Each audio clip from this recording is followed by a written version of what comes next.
नायब सिंह सैनी लगातार बने हुए हैं आगे, कांग्रेस उम्मीदवार पीछे।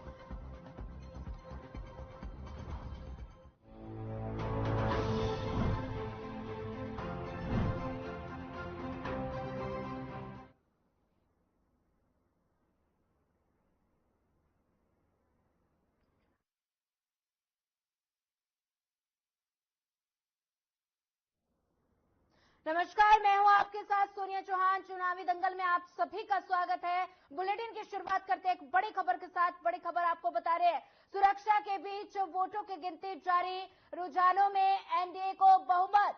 हरियाणा की 10 सीटों पर गिनती जारी। इस वक्त के बड़ा अपडेट आपके टेलीविजन स्क्रीन पर। करनाल से बीजेपी उम्मीदवार मनोहर लाल आगे, फरीदाबाद से बीजेपी उम्मीदवार कृष्णपाल गुर्जर आगे, रोहतक से कांग्रेस उम्मीदवार दीपेंद्र हुड्डा आगे, गुरुग्राम से कांग्रेस उम्मीदवार राज बब्बर आगे। करनाल विधानसभा उपचुनाव के लिए भी मतगणना जारी। इस वक्त का बड़ा अपडेट आपके टेलीविजन स्क्रीन पर। हरियाणा के सीएम नायब सिंह सैनी आगे, मतगणना स्थल पर सुरक्षा का पहरा। इस वक्त का बड़ा अपडेट आपके टेलीविजन स्क्रीन पर।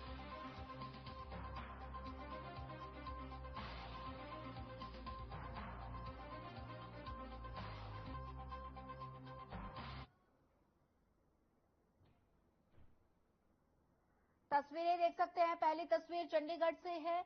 आप देख सकते हैं सुरक्षा के बीच मतगणना। दूसरी तस्वीर दुर्ग छत्तीसगढ़ से है, जहां पर आप देख सकते हैं, दोनों तस्वीरों से समझ सकते हैं सुरक्षा के बीच मतगणना जारी है। पहली तस्वीर चंडीगढ़ से सामने आ रही है, जहां पर सुरक्षा के बीच मतगणना जारी है। बता दें कि 7 चरणों में हो मतदान के बाद गिनती जारी है और साथ ही फरीदाबाद से कृष्णपाल, रोहतक से दीपेंद्र हुड्डा आगे। बता दें कि सभी मतगणना केंद्रों पर सुरक्षा के पुख्ता इंतजाम किए गए हैं। जहां एक तरफ प्रशासन सुरक्षा को लेकर पूरी तरह से मुस्तैद है, तो वहीं दूसरी तरफ पार्टियों ने भी अपने कार्यकर्ताओं को तैनात किया हुआ है। और इसी के साथ मतदान केंद्र के आसपास धारा 144 लगाई गई है और साथ ही सुरक्षाकर्मी हर संदिग्ध शख्स पर नजर बनाए हुए हैं। पारदर्शिता में किसी तरह की लापरवाही सामने न आए, इसके लिए मतगणना केंद्रों में सीसीटीवी के जरिए नजर रखी जा रही है। हरियाणा में भी वोटों की गिनती जारी है। सुरक्षा के बीच हरियाणा में भी ईवीएम खोली जा रही है और गिनती जारी है। हरियाणा की 10 लोकसभा सीटों के लिए, साथ ही करनाल के विधानसभा सीट पर भी सभी की नजरें हैं और साथ ही करनाल में हुए विधानसभा उपचुनाव के लिए भी गिनती जारी है। जल्द ही यहां के नतीजे भी सामने आएंगे। बता दें कि मतगणना जारी है और साथ ही हरियाणा की अगर बात की जाए, करनाल सीट से मनोहर लाल आगे और फरीदाबाद से कृष्णपाल गुर्जर आगे हैं। फरीदाबाद से, रोहतक से दीपेंद्र हुड्डा आगे। लगातार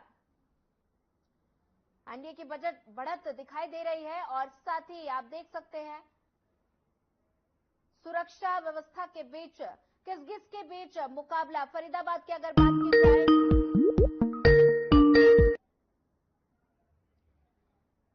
और अगर कुरुक्षेत्र सीट की बात की जाए,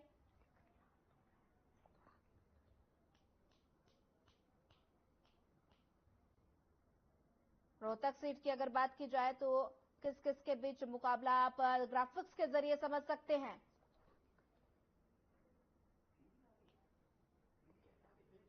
सिरसा सीट से अगर बात की जाए, तो सिरसा में किस किस के बीच कांटे की टक्कर ग्राफिक्स के जरिए आप समझ सकते हैं। कुमारी शैलजा और साथ ही सोनीपत सीट की अगर बात की जाए,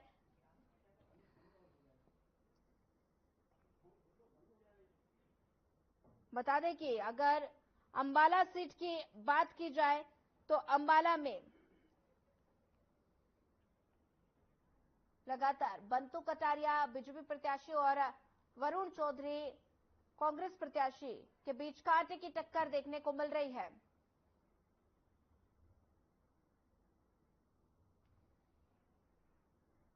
गुरुग्राम से राज बब्बर आगे, दो तस्वीरें आप समझ सकते हैं, दोनों तस्वीरों में सुरक्षा के बीच मतगणना जारी है और साथ ही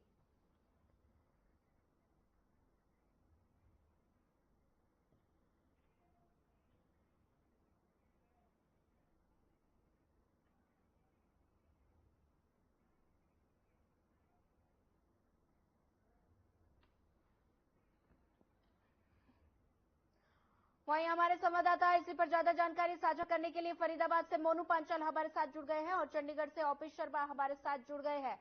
और सबसे पहले मैं रुक करना चाहूंगी फरीदाबाद का, मोनू पांचाल हमारे साथ जुड़ गए हैं। मोनू पांचाल, लगातार लोकसभा चुनाव की मतगणना जारी है और साथ ही रुझान लगातार सामने आ रहे हैं और साथ ही एनडीए की अगर बात की जाए तो 297 और इंडिया गठबंधन 228 सीटों पर अभी चल रहा है, लेकिन अगर एनडीए की बात की जाए तो एनडीए 297 की बढ़त से है और काउंटिंग सेंटर में सुरक्षा का कड़ा पहरा दिखाई दे रहा है। क्या कुछ ज्यादा जानकारी, क्या लाइव तस्वीरें हैं, अपडेट दे दीजिए।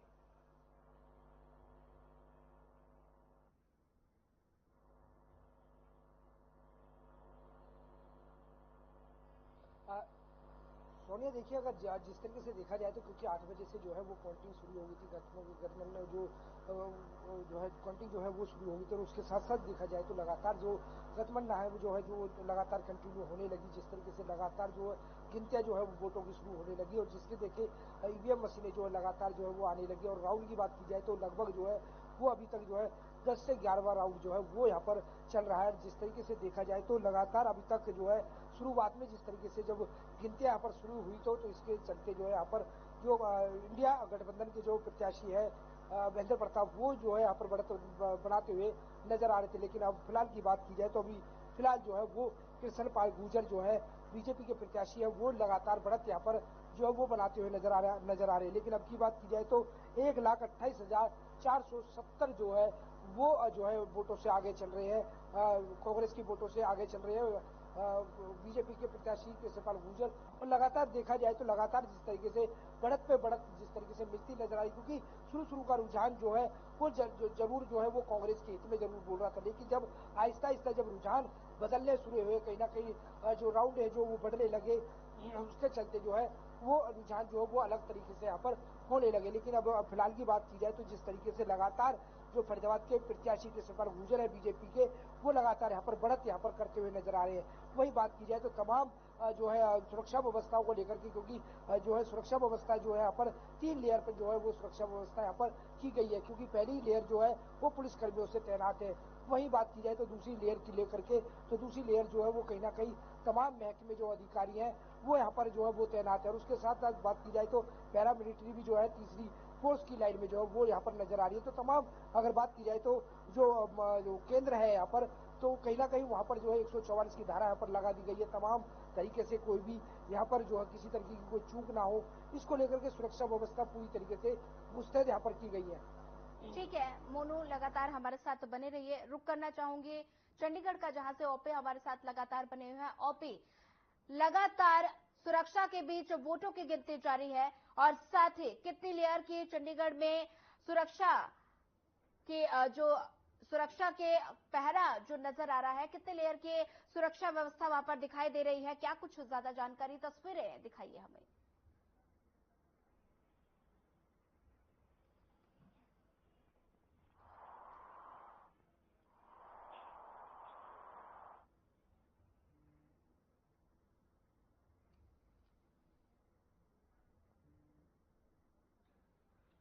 लगातार सुरक्षा के बीच वोटों की गिनती जारी है और साथ ही काउंटिंग सेंटर पर सुरक्षा का कड़ा पहरा नजर आ रहा है और मतगणना स्थल से लगातार हमारे साथ ग्राउंड रिपोर्टिंग हमारे संवाददाता लगातार हमारे साथ जुड़े हैं। काउंटिंग सेंटर पर प्रशासन का कड़ा पहरा नजर आ रहा है और लगातार रुक करना चाहूंगी एक बार फिर मोनो, लगातार सुरक्षा के बीच वोटों की गिनती जारी है, काउंटिंग सेंटर पर प्रशासन का कड़ा पहरा देखने को मिल रहा है। क्या लगता है कि एनडीए 400 पार का नारा पार कर पाएगी?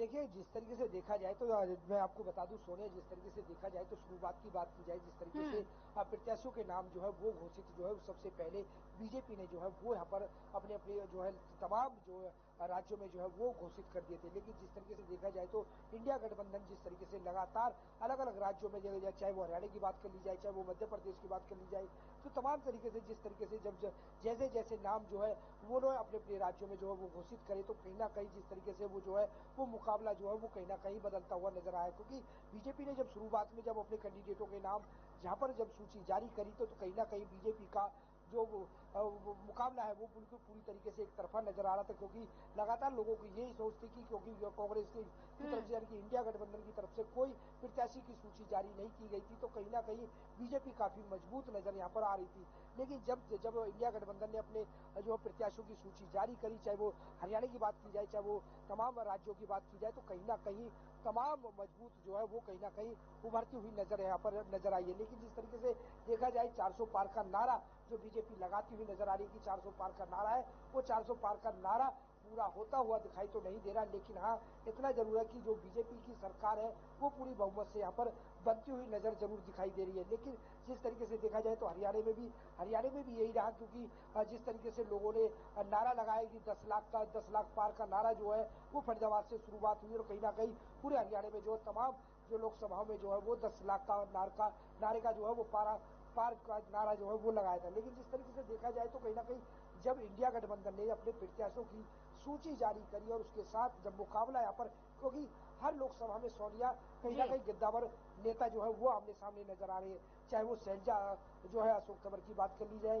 चाहे वो राव इंद्रजीत की जो राजबब्बर की बात कर ली जाए, चाहे जिस तरीके से देखा जाए तो महेंद्र प्रताप और कहीं ना कहीं कृष्णपाल गुर्जर है, इनकी बात कर ली जाए, तो तमाम जिस तरीके से देखा जाए तो लोकसभा प्रत्याशियों में गद्दावर नेता जो है वो आमने सामने नजर आ रहे हैं और कहीं ना कहीं कांटा जो मुकाबला है वो बिल्कुल कांटे का नजर आ रहा है। लेकिन शुरुआत की बात की जाए तो फरीदाबाद में भी मुकाबला जो है वो कांटे का नजर आता हुआ नजर आया। क्योंकि 6 से 7 राउंड तक जो है वो मुकाबला सही होता हुआ नजर आया। लेकिन जब मुकाबला जब आहिस्ता आहिस्ता जब काउंटिंग जब बढ़ी, आगे राउंड बढ़े, तो कहीं ना कहीं बीजेपी का कब्जा होता हुआ यहाँ पर देखा जा रहा है। लेकिन जिस तरीके से देखा जाए तो गुरुग्राम में भी सोनिया यही देखने को मिला। जब शुरुआत में देखा गया तो कहीं ना कहीं जिस तरीके से बीजेपी के प्रत्याशी है वो जो है वो आगे नजर आए। लेकिन जब आगे राउंड बढ़ा तो कहीं ना कहीं राज बब्बर जो है वो कहीं ना कहीं अपनी मजबूती यहाँ पर दिखाते हुए नजर आए हैं। वही रोहतक की बात की जाए तो रोहतक में भी काफी शुरुआत से लेकर के और कहीं ना कहीं अब तक की बात की जाए तो रोहतक से जो है दीपेंद्र हुड्डा जो है वो पूरी तरीके से यहाँ पर मजबूत होते हुए साफ तौर से देखे जा सकते हैं। तो तमाम तरीके से देखा जाए तो कहीं ना कहीं जिस तरीके से इंडिया गठबंधन यानी कि 10 की 10 सीट जो है वो बीजेपी लेने का दावा कर रही थी, लेकिन कहीं ना कहीं अब जो है वो रुझान अलग बदलते हुए नजर आ रहे हैं। ठीक है मोनू, बने रहिए हमारे साथ। रुक करना चाहूंगी चंडीगढ़ का, जहां से ओपी लगातार हमारे साथ बने हुए हैं। ओपी शर्मा, लगातार आंकड़े लगभग सामने हैं और साथ ही जोड़ तोड़ की राजनीति भी शुरू हो गई है।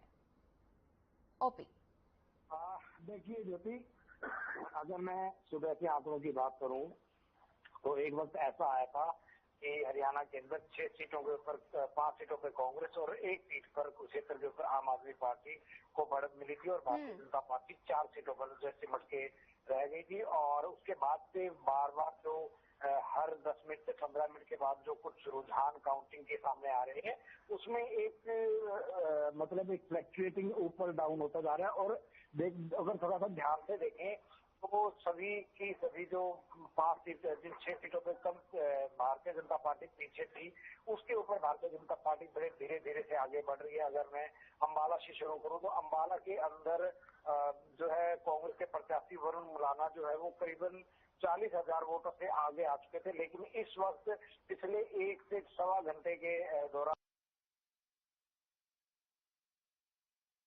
उनकी जो बढ़त थी वो 20,000 के ऊपर आके एक फिक्स हो चुकी है। 29 से 20-21 के बीच में वो जो घूम रही है। वहीं अगर कुरुक्षेत्र की बात करें तो कुरुक्षेत्र से जो आम आदमी पार्टी के प्रत्याशी जो सुशील गुप्ता थे वो भी काफी अंतर से जीते थे और काफी मार्जिन के से जो आगे बढ़ गए थे। उनका मार्जिन करीबन 16,000 तक भी जो पहुंच गया था। लेकिन इस वक्त मार्जिन घटकर 4 अंकों में 5 से 6,000 के बीच में जो घूम रहा है। वहीं अगर मैं तीसरी सीट करनाल की बात करूं तो करनाल में जो है वो शुरू से ही भारतीय जनता पार्टी के जो प्रत्याशी और पूर्व मुख्यमंत्री मनोहर लाल है वो अपनी एक बड़ी जीत की तरफ बढ़ते हुए जो वो कहीं ना कहीं दिखाई दे रहे हैं। सोनीपत की बात करें, सोनीपत के शुरुआती चरण में जो कांग्रेस के प्रत्याशी सतपाल ब्रह्मचारी और भारतीय जनता पार्टी के प्रत्याशी मोहनलाल बड़ोली हैं, इनके बीच में भी जो है वो एक अप एंड डाउन का काफी खेल देखा गया। शुरुआत में जो है वो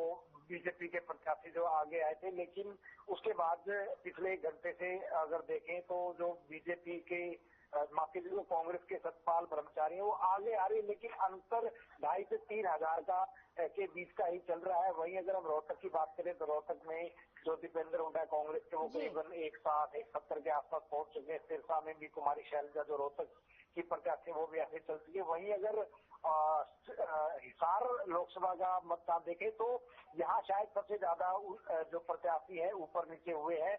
कभी शुरुआत की बात करें तो रंजीत जो जब काउंटिंग शुरू हुई थी तो रणजीत सिंह चौटाला जो है वो ऊपर दिखाई दिए थे, लेकिन उसके बाद वो नीचे आए। फिर जयप्रकाश जो कांग्रेस प्रत्याशी वो ऊपर आए। यूं करते करते इस वक्त की अगर हम लास्ट में 1-20-25 तक की बात करूं तो जो रणजीत सिंह चौटाला जो कांग्रेस के जयप्रकाश थे वो थोड़े से आगे जो है चल रहे हैं। अब मैं आता हूँ गुरुग्राम सीट के ऊपर।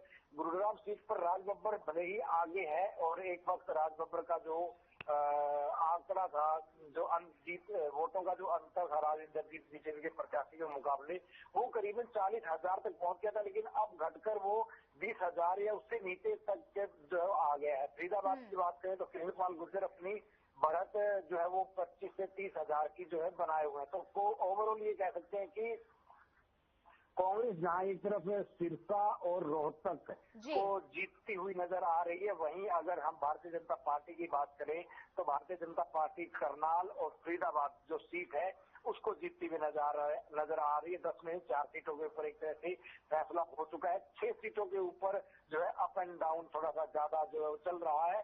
तो अब देखते हैं नतीजा क्या होगा, क्योंकि आमतौर पर 18 आमतौर पर औसतन 18 राउंड की जो है वो काउंटिंग हर लोकसभा सीट के ऊपर होनी है और उसमें देखने वाली बात है कि शायद अभी तक 9 या 10 ही जो राउंड पूरे हुए हैं और जिस तरीके से जो मतलब जीत और हार का अंतर इस वक्त 15 से 20,000 के बीच में चल रहा है, तो मान सकते हैं कि अभी तक 55 या 50 के बीच की ही जो टोटल वोटों की जो काउंटिंग हुई है। तो हमें शायद पूरे नतीजे का इंतजार करने के लिए हमें शायद 4 बजे तक का इंतजार करना होगा और उसके बाद ही शायद हम कुछ ट्रेंड सेट हरियाणा के अंदर करते हैं, क्योंकि 2 सीटें बीजेपी के पक्ष में जाती हुई दिखाई दे रही है, 2 सीटें कांग्रेस के बीच में और 6 सीटों पर कौन जीतता है कौन नहीं जीतता है ये शायद हम 4 बजे के बाद ही थोड़ा सा अंदाजा और लगा सकेंगे। यदि अंतर जो है वो 60-70 के आसपास कहीं जाता हुआ दिखाई देता है। जी बिल्कुल, बने रहिए हमारे साथ मोनू। लगातार एक बार फिर रुक करने चाहेंगे मोनू पांचाल का। मोनू, लगातार बीजेपी के नतीजे लगातार जो आपको देखने को मिल रहे हैं, अगर हरियाणा की अगर बात की जाए तो एनडीए काफी 300 पार कर गई है, लेकिन अगर इंडिया गठबंधन की बात की जाए तो इंडिया गठबंधन का भी अच्छा प्रदर्शन देखने को मिल रहा है। अगर हरियाणा की बात की जाए तो हरियाणा में बीजेपी कुछ ही सीटों पर सिमटकर अभी फिलहाल रह गई है और अगर कांग्रेस इंडिया गठबंधन की बात की जाए तो लगातार बढ़त दिखाई दे रही है। और अगर बीजेपी क्या कांग्रेस के नतीजों पर क्या कुछ कहना है, कोई प्रतिक्रिया सामने आई हो?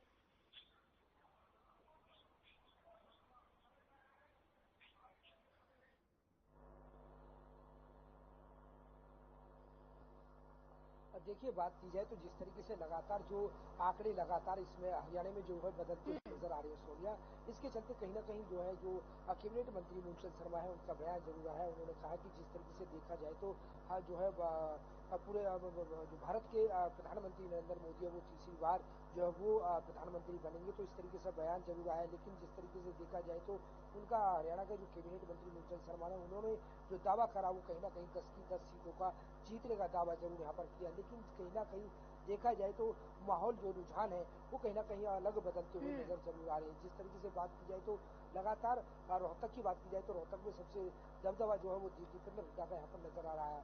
तो कहीं ना कहीं देखा जाए तो अभी लगभग जो है वो 4 सीट जो है वो पूरी तरीके से अब तक जो है कहीं ना कहीं पूरे लोकसभा सीटों की बात की जाए हरियाणा की तो 4 सीट जो है वो कहीं ना कहीं जो है वो बीजेपी की मजबूत होती हुई नजर आ रही है। लेकिन कहीं ना कहीं जो 6 सीटें हैं उन पर जो है वो कहीं ना कहीं आंकड़े जो रुझान है वो अलग अलग तरीके से यहाँ पर बदलते हुए दिखाई दे रहे हैं। क्योंकि देखा जाए तो हर बार की तरह कहीं ना कहीं जिस तरीके से बात की जाए 2014 में या 2019 के आंकड़ों की बात की जाए तो कहीं ना कहीं लगभग 11 से और 12-1 बजे के बीच में कहीं ना कहीं लोगों ने रुझान जरूर लगा लिया था कि कौन सी सरकार आ रही है।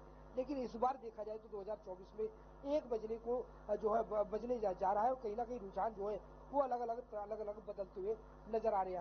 हर लोकसभा में देखा जाए तो हर 15-20 मिनट में जो है वो रुझान अलग बदलते हुए नजर आ रहे हैं। चाहे वो कुरुक्षेत्र की बात की जाए तो नवीन जिंदल और जिस तरीके से देखा जाए तो सुशील गुप्ता में वो जो है वो मुकाबला जो है वो पूरी तरीके से कांटे का यहाँ पर होता हुआ नजर आ रहा है। तो सोनिया देखा जाए तो रुझान जो है हर 10 मिनट बाद जो है वो अलग तरीके से यहाँ पर बदलते हुए नजर आ रहे हैं। लेकिन देखा जाए तो जिस तरीके से जो दावा जो बीजेपी जो कहीं ना कहीं यहाँ पर करती हुई नजर आ रही थी कि 10 की 10 लोकसभा सीट जो है वो जीतेगी, तो कहीं ना कहीं रुझान जो है वो अलग यहाँ पर बदलते हुए नजर आ रहे हैं। लेकिन सबसे बड़ी बात यह है कि जब भी बीजेपी चुनाव लड़ी है वो कहीं ना कहीं देश के प्रधानमंत्री नरेंद्र मोदी के नाम पर और कहीं ना कहीं केंद्र के कामों को लेकर के यहाँ पर चुनाव लड़ती हुई नजर आई है। और इस बार भी जो है कहीं ना कहीं देश के प्रधानमंत्री नरेंद्र मोदी का यहाँ पर सहारा लेते हुए और कहीं ना कहीं केंद्र का जो काम है, जो काम विकास कार्य करे हैं उनका काम यहाँ पर गिनाने का काम किया। तो इस तरीके से देखा जाए तो और इंडिया जो गठबंधन है उन्होंने कहीं ना कहीं जिस तरीके से जो प्रशंसा जो पत्र है वो कहीं ना कहीं वो निकाला था, जिस तरीके से देखा जाए तो जो पत्र था, जो घोषणाएं जो पत्र था वो यहाँ पर उनको दिखा करके चुनाव लड़ा। तो देखा जाए तो जिस तरीके से एक तरफ जो केंद्र का काम था तो एक तरफ जो है घोषणा पत्र था, तो इस तरीके से मुकाबले से यहाँ पर चुनाव देखने को मिला है। ठीक है, मोनू हमारे साथ लगातार बने रहिए। रुक कर लेते एक बार फिर चंडीगढ़ का, जहां से ओपी हमारे साथ लगातार बने हुए हैं। ओपी, लगातार बीजेपी को जो है वो बहुमत नहीं मिल पा रहा है, इस पर क्या कुछ ज्यादा जानकारी, रुझान क्या कुछ कह रहे हैं? लगातार रुझान सामने आ रहे हैं और साथ ही किस किस ऑफिस में जश्न मनाया जा रहा है, बीजेपी या कांग्रेस किस किस ऑफिस में जश्न की तस्वीरें सामने आ रही हैं? देखिए सोनिया, सबसे पहले तो मैं आपको ये बता दूं कि देखो, हमारे जो देश में भारतीय जनता पार्टी की सरकार थी वो पिछले 10 साल से थी। तो क्योंकि आमतौर पर अगर कोई भी सरकार 5 साल से सत्ता में हो तो उसके खिलाफ कहीं ना कहीं एंटी इनकम्बेंसी जरूर हो जाती है। लेकिन